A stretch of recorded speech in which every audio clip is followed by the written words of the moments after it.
আমার আজকের রেসিপি ইডলি শাকসুখা। সাধারণত আমাদের ইডলি খেতে গেলে ইডলির সাথে একটা আলাদা করে চাটনি বানাতে হয়, কিন্তু ইডলি শাকসুখার জন্য আমাদের আলাদা করে আর কোনো চাটনি বানানোর প্রয়োজন পড়ে না। এছাড়া যাদের কাছে কোনো ইডলি মোল্ড নেই তারাও কিন্তু এটা খুব সহজেই বানিয়ে নিতে পারবেন। রেসিপিটা কেমন লাগলো অবশ্যই জানাবেন, ভালো লাগলে সবার সাথে একটু শেয়ারও করে নেবেন। সবার প্রথমে সুজির ইডলির ব্যাটার তৈরি করে নেব। একটা মিক্সিং বোলের মধ্যে নিয়ে নিচ্ছি 1 কাপ সুজি, আর দেব ওই কাপেরই হাফ কাপের থেকে একটু বেশি টক দই, দিয়ে দিচ্ছি স্বাদ মতো নুন। এবার সব কিছু একসাথে মিশিয়ে নেব। তারপরে অল্প অল্প করে জল দিয়ে একটা ঘন ব্যাটার তৈরি করে নেব। ব্যাটার কিন্তু একদমই পাতলা ব্যাটার তৈরি হবে না, একটু ঘন ব্যাটারই কিন্তু তৈরি করে নিতে হবে।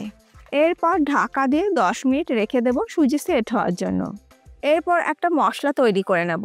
তার জন্য গ্রাইন্ডিং জারের মধ্যে আমি নিয়ে নিচ্ছি 3টে মিডিয়াম সাইজের টুকরো করে কেটে নেওয়া টমেটো, দিয়ে দিলাম 6 কোয়া রসুন, আর দিয়ে দিলাম হাফ ইঞ্চি আদার টুকরো। রোস্টেড চিনেবাদাম এখানে আমি দিয়ে দিচ্ছি 1/4 কাপ। এবার অল্প পরিমাণে জল দিয়ে সব কিছু একসাথে বেটে নেব। দেখুন একদম স্মুথ করে আমি মশলাটা বেটে নিয়েছি। ঠিক এই রকমই স্মুথ করে কিন্তু মশলাটাকে তৈরি করে নিতে হবে। এরপর একটা ফ্রাইং প্যানের মধ্যে আমি দিয়ে দিচ্ছি 2 টেবিল স্পুন সাদা তেল। আর একটা কথা এখানে বলে রাখি, এই রেসিপির জন্য এই ধরনের একটু ছড়ানো পাত্র নিলেই কিন্তু বেশি ভালো হবে।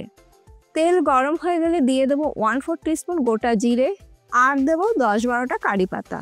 30 থেকে 40 সেকেন্ড ফোড়নটাকে ভেজে নেবার পর দিয়ে দেবো একটি বড় সাইজের কুচনো পেঁয়াজ।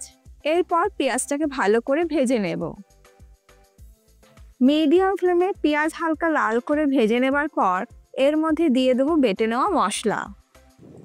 গ্রাইন্ডিং জারের মধ্যে সামান্য পরিমাণে একটু জল দিয়ে বাকি মশলাটা আমি দিয়ে দিলাম।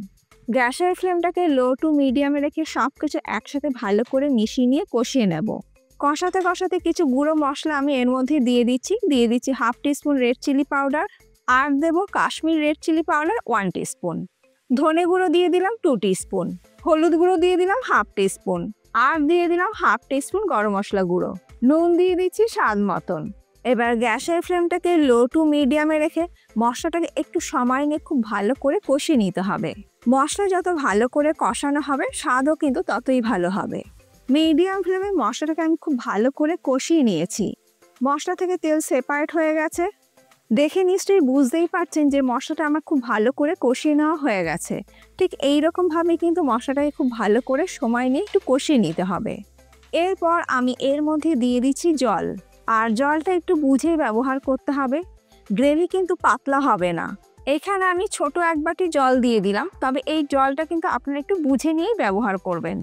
সব কিছু ভালো করে মিশিয়ে নেবার পর দিয়ে দিলাম ফ্রেশ কুচনো ধনেপাতা। ধনেপাতা দেওয়ার পর সব কিছু একটু ভালো করে মিশিয়ে নেওয়ার পর ঢাকা দিয়ে লো ফ্লেমে কুক করে নেব। অপরদিকে দেখুন সুজি কিন্তু সুন্দর ফুলে গেছে, আর ব্যাটারটাও কিন্তু বেশ ঘন হয়ে গেছে।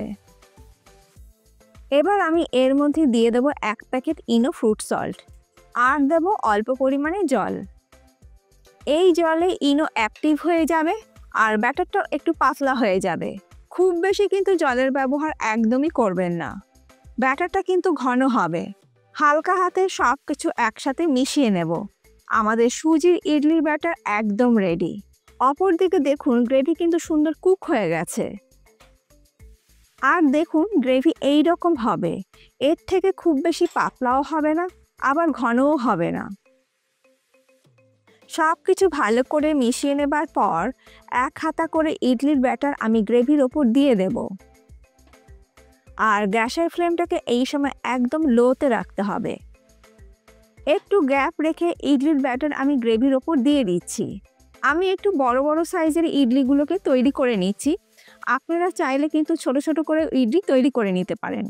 সমস্ত ইডলির ব্যাটার গ্রেভির ওপর দিয়ে দেওয়ার পর ঢাকা দিয়ে লো ফ্লেমে মিনিট 10 কুক করে নেব।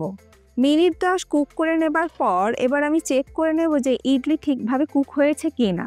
একটা টুথপিক গেঁথে একটু চেক করে নিয়েছি যে ইডলি ঠিক মতন কুক হয়েছে কিনা। ইডলির ঠিক মাঝখানে কিন্তু আমি টুথপিকটাকে গেঁথে নিয়ে চেক করে নিচ্ছি যে ইডলি ঠিক মতন কুক হয়েছে কিনা। আর টুথপিক কিন্তু একদম নিট অ্যান্ড ক্লিনই কিন্তু বেরোচ্ছে। সমস্ত ইডলি কিন্তু সুন্দরভাবে কুক হয়ে গেছে।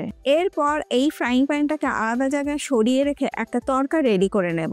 তার জন্য তড়কা প্যানের মধ্যে আমি 1 টেবিলস্পুন সাদা তেল নিয়ে নিচ্ছি। তেল গরম হয়ে গেলে দিয়ে দেবো 1 টিস্পুন কালো সর্ষে। সর্ষেটাকে তেলের সাথে খুব ভালো করে ভেজে নেব। গ্যাসের ফ্লেমটা লোতে আছে। সর্ষে ঠিক মতন ভাজা হয়ে গেলে গ্যাসের ফ্লেমটাকে বন্ধ করে দিয়ে দেবো বেশ কিছু কারি পাতা, আর দেবো ছোটো ছোটো টুকরো করে কেটে নেওয়া শুকনো লঙ্কা। গরম তেলের সাথে এইগুলোকে কিন্তু খুব ভালো করে ভেজে নেব। তড়কা আমাদের একদম রেডি হয়ে গেছে। এবার এই তড়কা আমি ইডলির ওপর দিয়ে দিচ্ছি।